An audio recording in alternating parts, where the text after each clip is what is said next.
Test, test, test. You want to do the Pledge of Allegiance? No, I don't.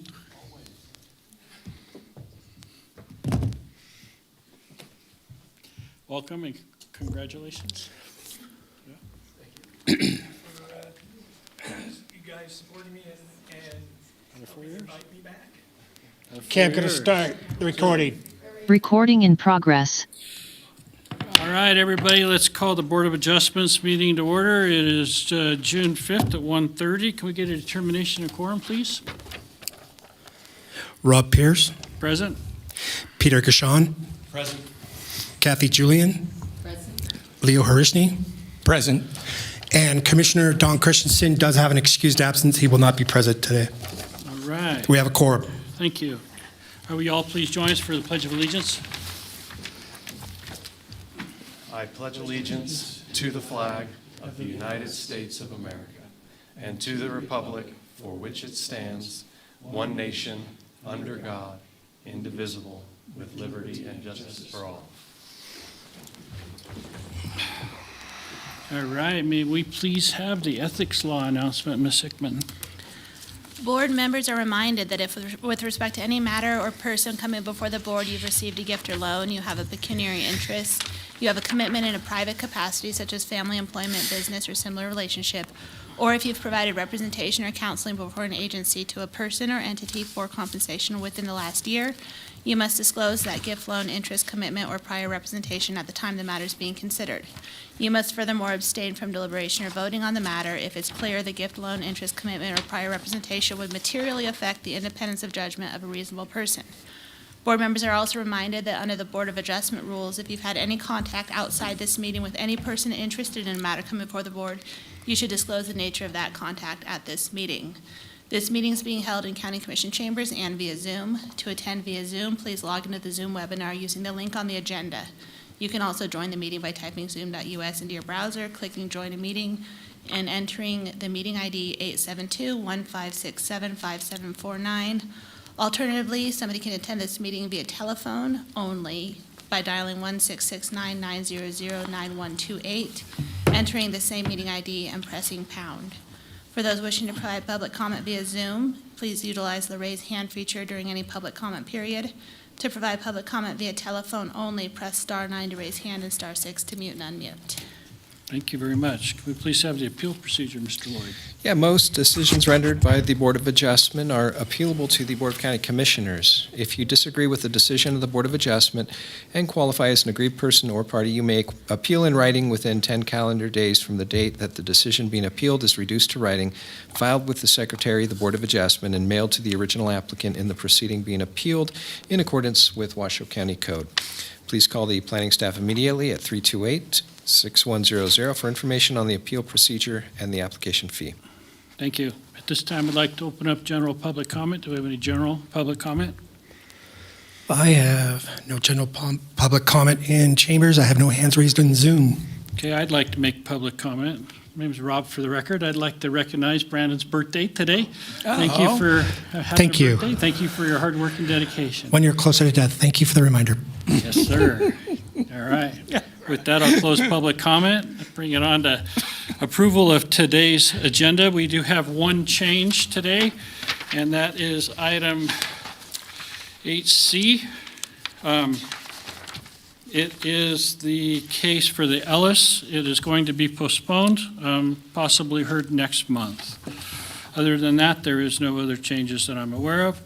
So I'd like to make a motion to approve the agenda with that one change. Leo Harishny, I move to approve the change to this month's meeting agenda. Okay. Kathy Julian, second. All right. We have a motion and a second. All those in favor say aye. Aye. Any opposed? Say nay. No? Okay. Moving on, item number 7, that's approval of the May 1st draft minutes. Did everybody get a chance to look at that? Do we have any changes? If we don't, can I get a motion, please? Kathy Julian, for the record, I move to approve the draft minutes. All right, this is Rob. I'll second it. All those in favor say aye. Aye. Any opposed, say nay. All right, moving on. Number 8A is administrative case permit number WAD-MIN 25-0004 for IVGID Community Fair. Mr. Lloyd, please announce. Yeah, for hearing, discussion, and possible action to approve an administrative permit for an outdoor community event for the Incline Village General Improvement District Community Fair. The event will be held at 960 Lakeshore Boulevard, and approximately 500 people are expected to attend throughout the event. The date of the community fair is July 3rd, 2025, and the hours of the event are 11 a.m. to 3 p.m. Representing Washoe County in this matter is Planner Julie Olander. All right, Julie, floor is yours. Planner Olander, you'll need to turn the clicker on.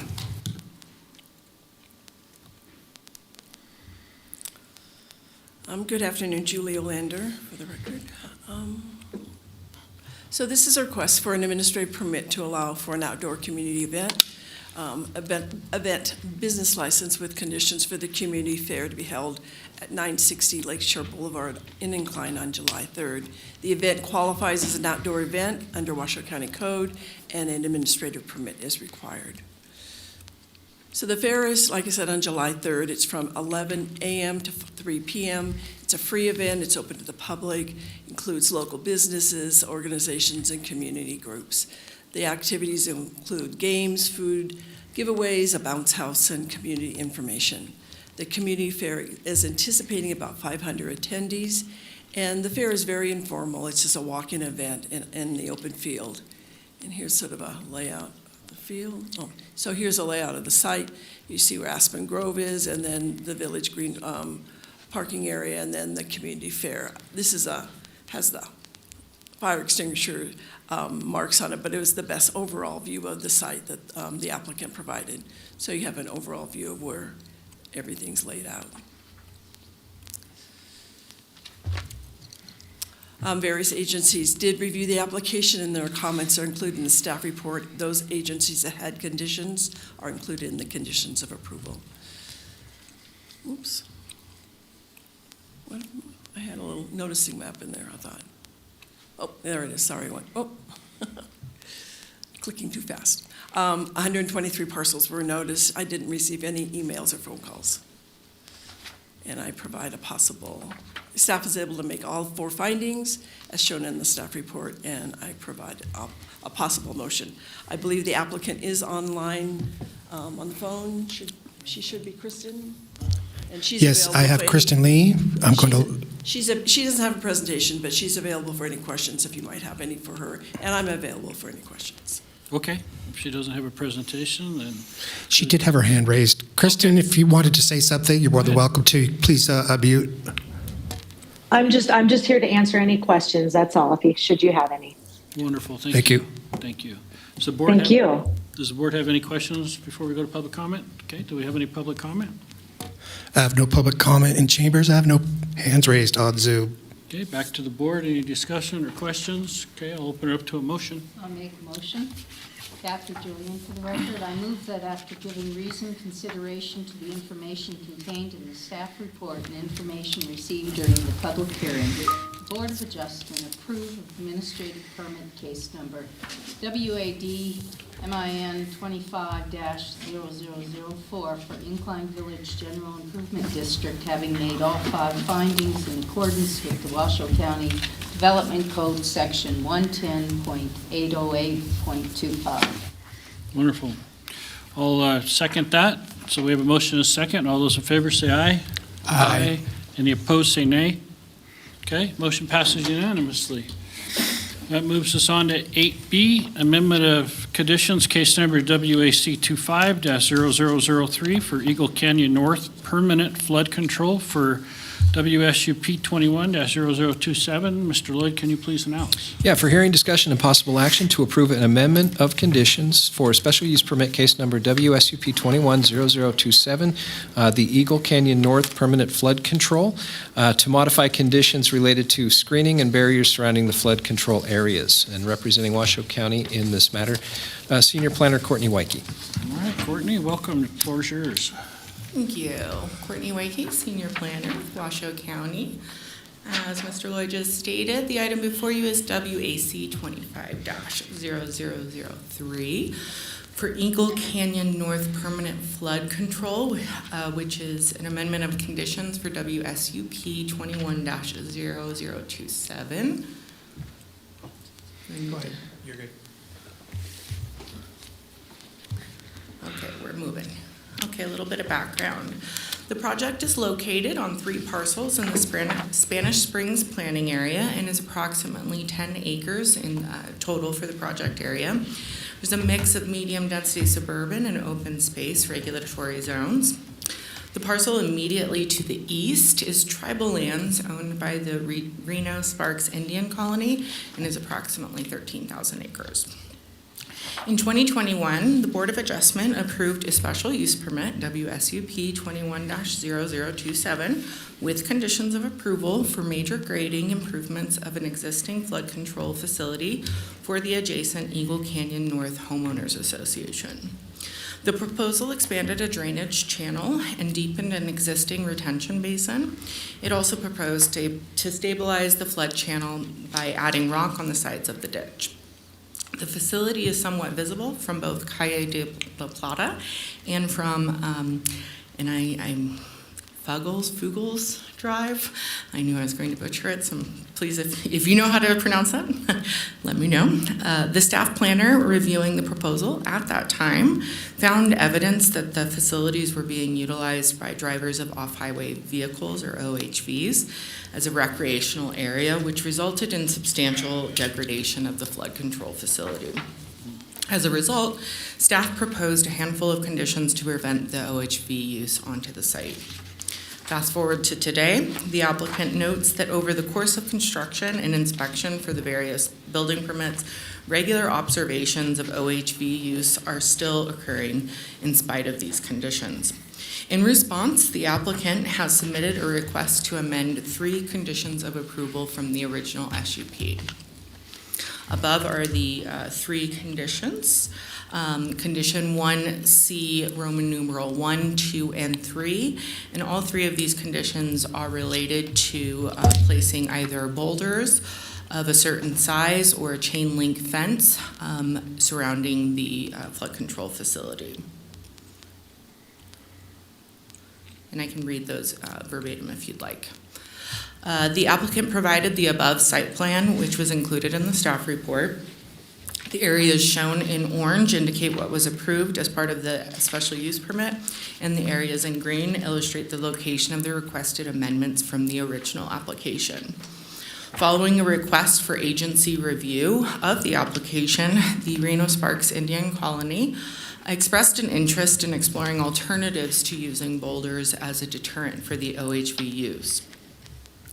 As a result of collaboration between the RSEC, the Eagle Canyon North Association, and Robeson Engineering Firm, an agreement was made to extend the split rail fence, as was specified in Condition 1C, Roman numeral 2, from the detention pond to Eagle Canyon Drive along the entirety of the shared parcel boundary shown on the following slide. So the area we were just speaking of is shown in purple, extending from that green area above. Staff is in agreement. The split rail fence will serve as an effective barrier and provide a more desirable design for the adjacent community as well as for RSEC. The above was included as Exhibit E and as an attachment to a letter from the RSEC Director of Planning and Community Development, Ms. Stoll, which stated, with design assistance from Robeson Engineering, RSEC will pay for the installation and construction of the split rail fence in this location. And this slide illustrates the recommended conditions for amendment. These would replace the 3 conditions I cited earlier with 1, Roman numeral 1, a split rail fence reinforced with steel bollards or posts at critical access points at least 4 feet in height with lockable gates, including Knox box emergency access, approved by the Truckee Meadows Fire Protection District, shall be constructed surrounding the detention pond. All materials shall be non-reflective. In Roman numeral 2, no boulders shall be placed on the boundary line with Reno Sparks Indian Colony land. In collaboration with RSUC and Eagle Canyon North HOA, the applicant shall extend the split rail fence from the detention pond, as specified in the pertinent condition, south to Eagle Canyon Drive along the entirety of the shared parcel boundary. And this condition was reviewed and agreed upon between all parties involved. As I stated, the application was sent to all applicable reviewing agencies. No comments of concern were raised other than those that we received from the Indian Colony. A public notice was sent out to approximately 154 property owners. I did not receive any public comment. Staff does believe that all applicable findings can be made, and I apologize, it says variance, it should say special use permit at the top there. And I have provided a possible motion for your consideration, and I'm available for any questions. The applicant is here, as well as representatives from the Homeowners Association for questions. They do not have a presentation, though. They do not? No. Okay, all right. Thank you. Does anybody have any questions right now? I just have one query. Go ahead. Were the boulders already put in place and they didn't fix the problem? Correct. And thus they'll be taken out That and is replaced with a fence? correct. Okay. They weren't working the way that they intended. All right, does anybody else have any questions right now? Go ahead. Leo Hirschney for the record. Just one quick question. It doesn't really have anything to do with the county. I'm curious, when time passes and the fence needs to be replaced, is the homeowners association or the Indian Colony going to be maintaining the wooden rail fence, or is that not something pertinent to this? Courtney Wakey for the record. I don't know. What I would say more generally speaking is that the use permit is granted to the applicant and the property owner, and therefore it would be a matter between the two parties on who would have to pay if there was a time where some improvements needed to occur. But it would, the onus and the responsibility would be on the receiver of the special use permit. All right. So then, and I'm kind of, I understand I'm being negative. I'm just thinking that down the road, the same people that are writing their OHVs and whatever, at some point are going to start deciding or finding and pushing that fence. So it just seems to me that I can see that a lot of the people that would do something like this would end up creating or causing a, future hazard that has to be addressed again, or is it just something that it'll be for the Indian Colony and the HOA to decide they want to keep it? So if there was continued issues with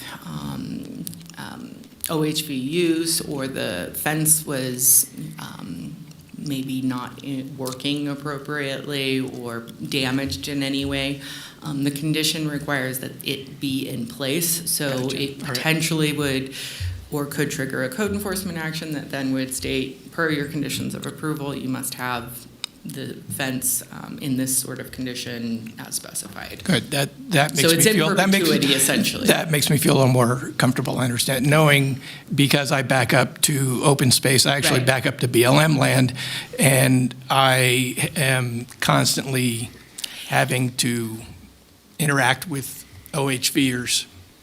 And that is common, right? And so I think there may be a need for ongoing maintenance of that fence. That's fine. I'm Yeah. satisfied. Thank you. Thank you. All right, anything else right now? All right, let's open up public comment. Do we have any public comment? I do have one public comment. I have Jacob Lamont. Jacob, you got 3 minutes.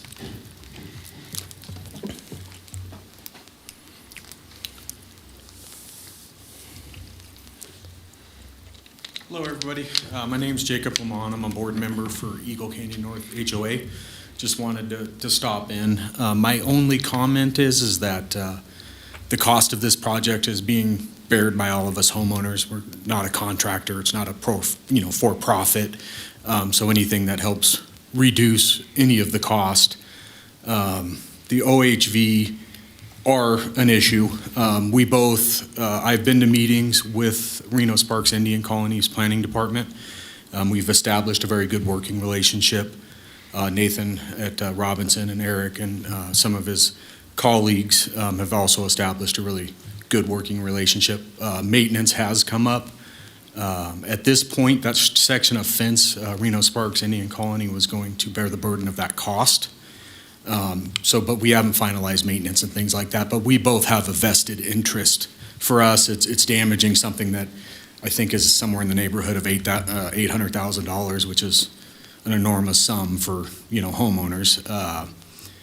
So in that regard, we try to maintain our properties. They don't want OHVs on their land, and we don't want them messing up our $800,000 of flood control project. So, but that was it. Just that again, we're just homeowners, and everybody was special assessed. I don't remember the exact figure. Some were just under $600 per homeowner, which went over well. And we're looking at what these special use permits requirements is placing just an additional burden. I mean, I understand that, obviously some of these things need to be done, but if you would just consider that we're not a for-profit or a developer where we, going to sell 510 homes to offset the cost of this project. It's literally just coming out of all of our pockets. So, thank you. Wonderful, thank you. We have any other public comment? I have no further public comment in chambers. I have no hands raised on Zoom. Okay, close public comment, bring it back to the board. Do we have any discussion, questions? Okay, I'll open it up for a motion. Leo Horishny, for the record, I move that having given reasoned consideration to the information contained in the staff report and information received during the public hearing, the Washoe County Board of Adjustment approved with the amendment of conditions, case number WAC 25-0003 for Equus Management Group, with the conditions included as Exhibit A to this matter, having made all 5 findings in accordance with Washoe County Code Section 110-810-30. Wonderful. Do we have a second? Peter Gashon, I'll second. All right, we have a motion and a second. All those in favor say aye. Aye. Any opposed, say nay. Motion passes unanimously. All right, thank you. All right, that brings us on to item number 9, chair and board items. So any future agenda items you guys want? Any requests for information from staff? No? Okay. Report on previous Board of Adjustment items? Just one, and that is to congratulate Board Member Horishny for being reappointed for one more term. Another 4 years of torture. Kidding. It's awesome. Well, You and your whip. I'm kidding. Anything from legal? Nothing from legal. Okay, the last public comment. Do we have any general public comment? I have no general public comment in chambers. I have no hands raised on Zoom. All right, with that said, it is 1:53. We're adjourned. Thank you, everybody. Recording stop.